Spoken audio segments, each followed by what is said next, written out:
Tapos yan, inilinis ko na rin yung aking esophagus. Ito yung esophagus. Yes. Parang esophagus.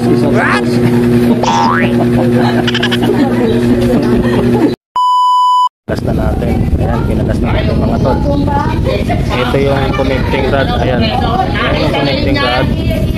Ayan, kumakalog siya. A few moments later.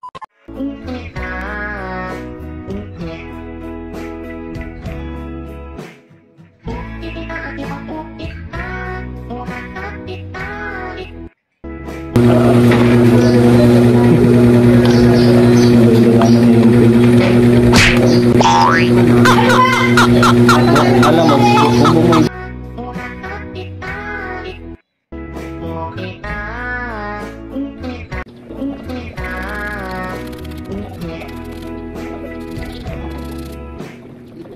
Mga naghahanap ng budget meal na compressor, ito na yon.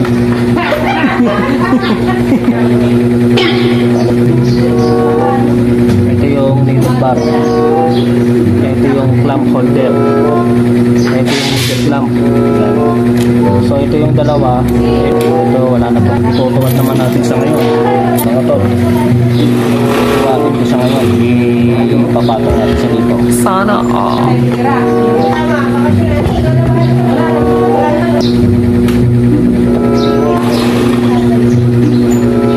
Ito yung connecting rod niya. Ito yung bakit sa natin. Ito yung kumakalog. Ayaw na!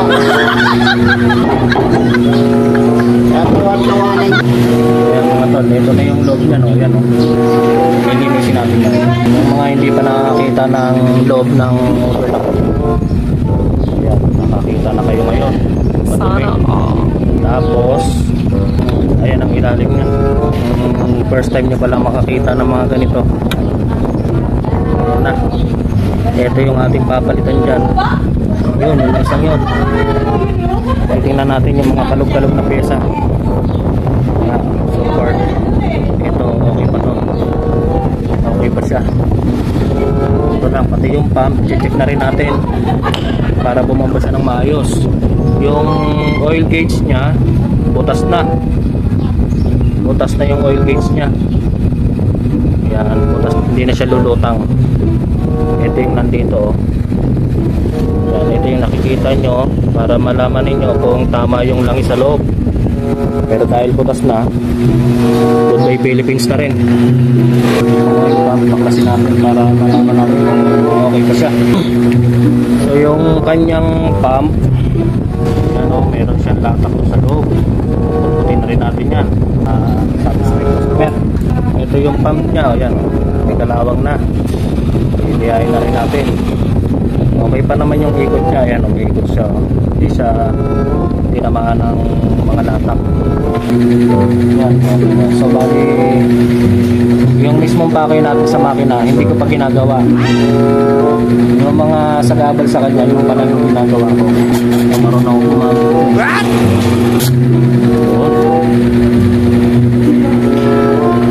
Oh my God!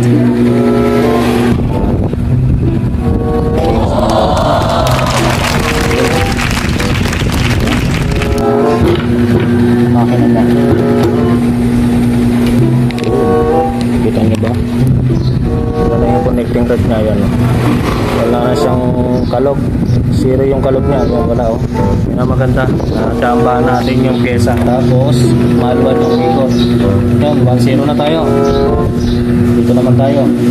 Minsan kasi yung connecting rod, pagka kinakabit, pag igpit sa tornilyo, matigas to. Pag igpit sa tornilyo, minsan may kalog pa rin. Yun, pinaka medyo malas-malas na senaryo. Ito, nagdambahan natin. Diba? Ito yung sisip-sip na langis papunta sa kanya. Kaya yung ano, hindi pwedeng walang mitsa. Ito, wala naman magpapump ng langis dito eh. Kaya yan mitsa, para iikot siya galing sa loob, palabas. Kasi ito, may mga butas dyan. Ano po hirap ng iba? Saka yung putok ang pinagagaling yan. Meron namang mekaniko kung bakit ka. Yung hindi na pwede, hindi na kahari pa. Ayaw noon. Makarangos lang. Lalo, ang sirain loob. Sa loob. Sasabihin eh, pwede pa yan. Ayaw ko no. Palitan natin, kaya nga natin binaklas eh. Hindi. Gagawin talaga. Kaya nung makita ko na ko, wag, hindi tayo gagawa ng paraan dyan. O yan. Atol, wala nang kalog. Yes! Para kanina. Zero. Meron pa nga panlabas. Okay ako daw. Yan. Pero pag sa loob, yung talagang lang kami buhay, ano, local. Tapos yun. Ito ko, yung tuloy tapos, pag matagal. Kung nagsiservice ng tao, kailangan sigurado yung pyesa natin.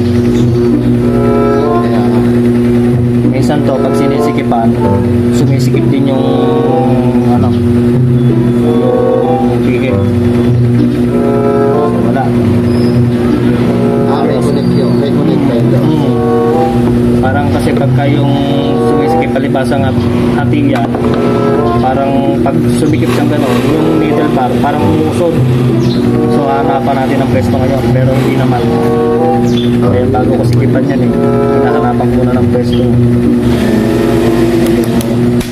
Lang tayo dito. Para sa sikip.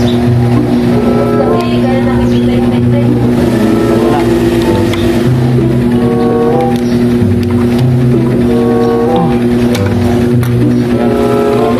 Maluan pihitin. Mga kaso-kaso. Sabihin yung goods. Kaya pihin. Diba, diba? Wala ka naramdaman kanto. Saka magkaan, ano, may mga connected din. Ngayon, mauwi na tayo sa pagtatiming. Na, ito na yung moment of truth dyan. Ay, mekaniko ako eh. Kailangan lang natin lagyan ng dagdag protection ito sa mga sa looper, yung mga biglaang salpok sa makakapan. Pag wala nito, ang tutumbukin ng looper yung karayon, may dalawa yon. Pag tinumbok ng looper yung karayon, dalawa, ito bali, tapos ito bali, patay. Kanina, nung after na magawa natin, meron siyang bulag. Marami siyang bulag. Ayan o. Pero sa ilalim wala. Ngayon, wala na siyang bulag. Ganitong SPI, okay lang ito sa kanyang tela. Pag sininsinan mo to, magkakaroon siya ng butas. Ayos.